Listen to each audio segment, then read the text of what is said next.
Good morning. I'm Bronwyn, Eyre, Minister of Justice and Attorney General for Saskatchewan and the Government of Saskatchewan.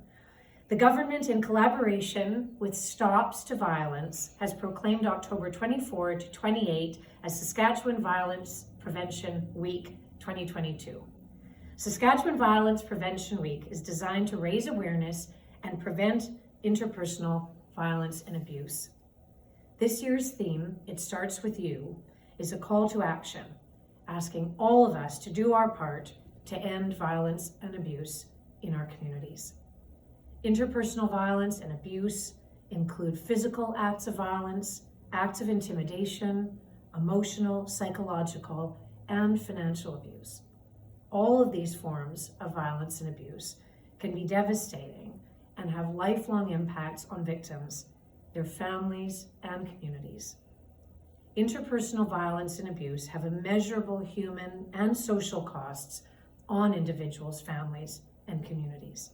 It's estimated that interpersonal violence costs Saskatchewan between $208 and $278 million every year in lost wages and costs related to court, healthcare systems, social service impacts, and emergency services.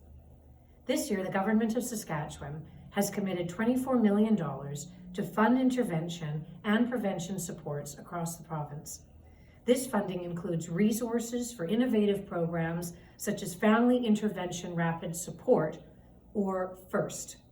FIRST works to build relationships with communities and intervene in high-risk situations early to ensure collaborative and timely support to families in crisis.